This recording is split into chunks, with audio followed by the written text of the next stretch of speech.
Hello everyone, good morning. কেমন আছো সবাই?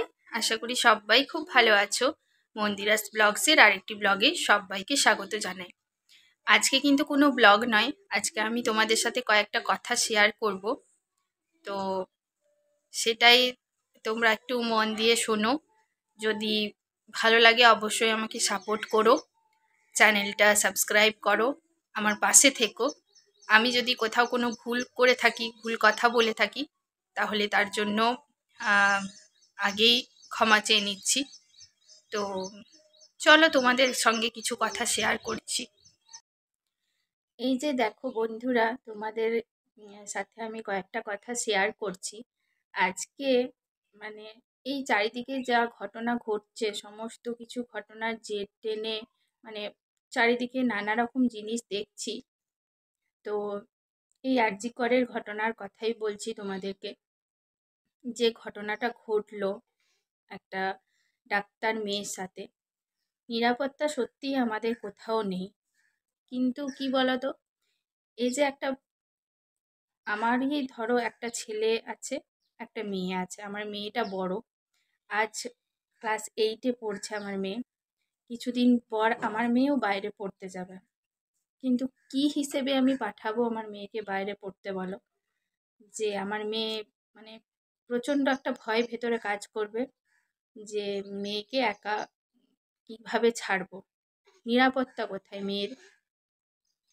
আজকে আমি এটাই ভাবছি যে ছোটোর থেকে আমরা মায়েরা শেখাই সাধারণত মেয়েকে যে এটা করিস না, ওটা করিস না, ওটা করো না, রাত্রেবেলায় বাইরে বেরিও না, ঢিলে ঢালা পোশাক পরো না, খোলা ধরনের পোশাক পরো না, এই পোশাক পরো না, ওই পোশাক পরো না। সব কিছু আমরা বলি মেয়েদেরকে শেখাই। কিন্তু একটা ছেলে, আমরা শেখাই কি তাদেরকে যে এই পোশাকটা পরো না? যে যে পোশাকটা ছেলেরা পরতে পারে, ওই এখনকার দিনে যেগুলো বেরিয়েছে ফাটা ফাটা জিন্স, এখানে কাটা ওখানে কাটা, ছেলেরা কিন্তু র্যান্ডাম পরে বেরিয়ে যাচ্ছে। কিন্তু একটা মেয়ে তুমি যদি পরে এটা বেরোয়, সে সমাজে চোখে কি হবে? বলবে মেয়েটার পোশাক দেখে মেয়েটার চরিত্র বিচার হয়ে যাবে। কিন্তু যে মেয়েটা এরকমভাবে পোশাক পরেছে, ছি, মানে কীরকম বাজে ধরনের মেয়ে, এভাবেই তো আমরা জাজ করি। আর বেসিক্যালি জানো তো একটা কথা, মেয়েরা হচ্ছে মেয়েদের শত্রু। এটা কিন্তু সত্যি, একদম সত্যি কথা, মেয়েরা হচ্ছে মেয়েদের শত্রু।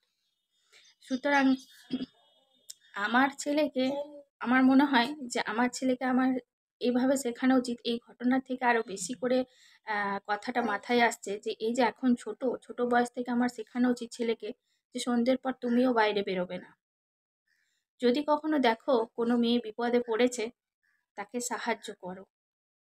মেয়েদেরকে মা, বোন তার চোখে দেখো, সম্মান করতে শেখো।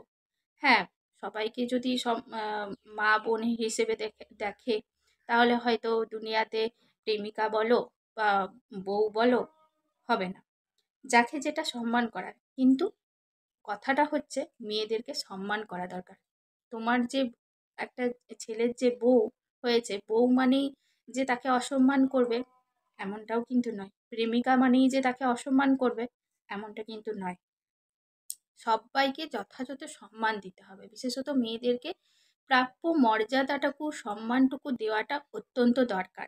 আজকে ভাবো একজন ডাক্তার যে সমাজে মানে সমাজে যে যার সামাজিক কর্তব্যে সে যুক্ত, কর্মরত, যে মানুষদেরকে বাঁচায়, আমাদেরকে বাঁচাচ্ছে, আমাদেরকে বাঁচিয়ে আমাদেরকে সুস্থ জীবন দান করছে, তার কোনো নিরাপত্তা নেই। তাহলে আমরা তো সাধারণ মানুষ, আমরা সামান্য গৃহবধূ, আমরা যদি বাইরে বেরোই তাহলে আমাদের কোথায় নিরাপত্তা? আমাদের যারা ছোট আমাদের যে মেয়েরা আছে, তাদের কোথায় নিরাপত্তা? আজকে যদি কোনো একটা মেয়ে আর কোনো একটা ছেলে দুজন মিলে বাইরে যায়, ছেলে মেয়ে যদি দুটো ক্ষেত্রে ছেলে আর মেয়ে যদি একই পোশাক পরে, সেক্ষেত্রে কিন্তু মেয়েটাকে বলা হবে যে মেয়েটা দেখ কেমন পোশাক পরেছে, কিন্তু ছেলেটাকে কিন্তু কখনোই বলা হবে না। কখনোই কিন্তু বলা হবে না যে ছেলেটাও সেম জিনিস পরেছে। পোশাক নিয়ে একদম মেয়েদের চরিত্র বিচার হয়ে যায়। আর যে কোনো কিছু দোষ করুক না কেন সমস্তটা কিন্তু মেয়েদের ওপরেই বর্তায়। একটা ছেলেকে কিন্তু কখনোই কিছু বলা হয় না, কিন্তু মেয়েকে একদম ভীষণভাবে অত্যাচার করা হয়, বলা হয়। কেন হবে এটা? আজ 2024 সালে এসেও একই প্রবলেম ফেস হচ্ছে মানুষের। কেন হবে এটা? সত্যিই তাই। আমাদের মতো যারা গৃহবধূ, আজ আমারও একটা ছোট ছেলে আছে, মেয়ে আছে। আজ আমি ভাবছি যে আমার মেয়েটাকে যে কথাগুলো আমি রোজ বলি, এটা করো না, ওটা করো না, আজ আমার ছেলেটা যখন বয়সের সাথে সাথে বড় হবে তখন সেম জিনিসটা ওকেও শেখাবো যে সন্ধ্যের পর বাইরে বেরিও না। মেয়েদেরকে ভদ্রভাবে মেয়েদের সাথে আচরণ করবে। এই পোশাক পরো না, ওই পোশাক পরো না। এটা কিন্তু আমাদের করা উচিত। আমাদের মতো মায়েদের করা উচিত। যদি এখন থেকে ছেলে আর মেয়ের মধ্যে এই বিভেদটা না করে ছেলেকেও যেটা মেয়েকেও যেটা শেখাচ্ছেন সেটা যদি ছেলেকেও শেখান, তাহলে আমার মনে হয় সমাজটা কিছুটা হলেও উন্নতি হবে। এরকম অবস্থাতে ছেলেরা কিন্তু এইভাবে বড় হয় না। ছেলেরা যা চায়, যা করে, পুরুষ সিংহ, পুরুষ জাতি, মানে এই ভেবে তারা বড় হচ্ছে। তাদেরকে কিন্তু কোনো দিন কিন্তু শেখানো হয় না কোনো কিছু। শেখানো হয় কি? আপনারাই বলুন তো, শেখানো হয়? হয় না। আজকে আমি ডেইলি লাইফের ওপরে ব্লগ দিচ্ছি প্রত্যেক দিনই। তবে প্রতিদিনই ভাবি বলবো কিছু না কিছু। কাল আমার মাও বলেছে এটা নিয়ে একটা কথা বলবি। কি বলবো বলুন তো? কিছু বলার নেই। তবে আজকে ছেলেটার এই ব্রাশ করছিল দেখে ভাবলাম যে হ্যাঁ ঠিক আছে, চলো আমিও কিছু একটা বলি। আমারও খারাপ লাগছে এসব ঘটনা নিন্দনীয়। যেখানে দুর্গাপুরে প্রচুর পরিমাণে মিছিল হয়েছে, মানে জাস্টিসের জন্য বেরিয়েছে, সেখানে আমরা কিন্তু বেরোতে পারিনি, কারণ অনেকটাই দূরে হয়েছে। আর আমার বাড়িতে যেহেতু একটা ছোট্ট বাচ্চা আছে, বাচ্চাকে ছেড়ে রেখে বেরোনো পসিবল হয় না বলে বেরোতে পারিনি। যদি কাছাকাছি কোনো জায়গায় হতো অবশ্যই সেখানে যেতাম। আর বেরোতে পারিনি মানে এমনটা নয় যে আমি জাস্টিস চাইছি না, সত্যিই জাস্টিস চাইছি। এমনভাবে দৃষ্টান্তমূলক দোষীদের শাস্তি হোক, যাতে দ্বিতীয়বার এইসব মানুষরা দ্বিতীয়বার যদি এই কাজটা করার যখন ভাববে, সেই কথাটা যেন তার আগে 1000 বার ভাবে। করার আগে, এই কাজ যখন করবে তার আগে 1000 বার যেন ভাবে যে এই কাণ্ডটা আমি যদি করি, কোনো মেয়েকে যদি আমি অসম্মান করি, তাহলে কিন্তু আমার এই শাস্তিটা বরাদ্দ রইল, এই শাস্তিটা কিন্তু আমিও পাবো। এরকম শাস্তি হওয়া উচিত যাতে 1000 বার তারা ভাবে। একজন পুরুষ মানুষের জন্য কিন্তু সমস্ত পুরুষ জাতি কলঙ্কিত হয়। সেরকমই একটা মহিলার কোনো অসভ্যতামির জন্য সমস্ত মহিলা জাতিও কলঙ্কিত হয়। আজকে সেই সব বিকৃতি মস্তিষ্কের মানুষদের জন্য বলছি, আমরা শাস্তি চাই। আমরা একদম দৃষ্টান্তমূলক শাস্তি চাই, যাতে করে মানুষ এই ভাবনাটাই ভাবতে না পারে, মেয়েদের দিকে কুনজরে একদম তাকাতে না পারে। এই ভাবনাটা আমরা আমরা চাই, এই ভাবনাটা ওরা ভাবুক, সেই ভাবনাটা ওরা ভেবে বড় হোক। যারা এখনকার প্রজন্ম, যারা এই টুকু বাচ্চা আছে, তারাও যাতে এই ঘটনাটা জানতে পারে ভবিষ্যতে যে হ্যাঁ এরকম একটা ঘটনা ঘটেছিল।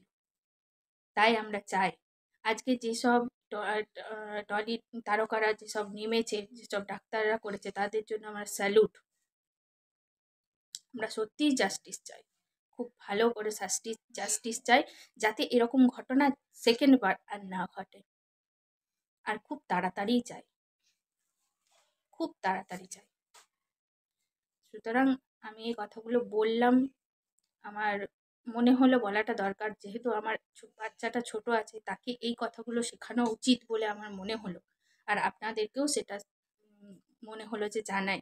যদি আমার কথার সাথে একমত হন তাহলে ভিডিওটা অনেক অনেক শেয়ার করবেন, কমেন্ট করে জানাবেন আমি কোথাও কোনো ভুল বললাম কিনা। হ্যাঁ বলো। চলো, তো চলুন আজকের মতো এখানেই শেষ করলাম। আবার আপনাদের সাথে পরে দেখা হচ্ছে নতুন কোনো ব্লগে। ততক্ষণের জন্য ভালো থাকুন, সুস্থ থাকুন, আর প্রে করুন যত তাড়াতাড়ি আমরা যেন জাস্টিসটা পাই। ভালো থাকবেন।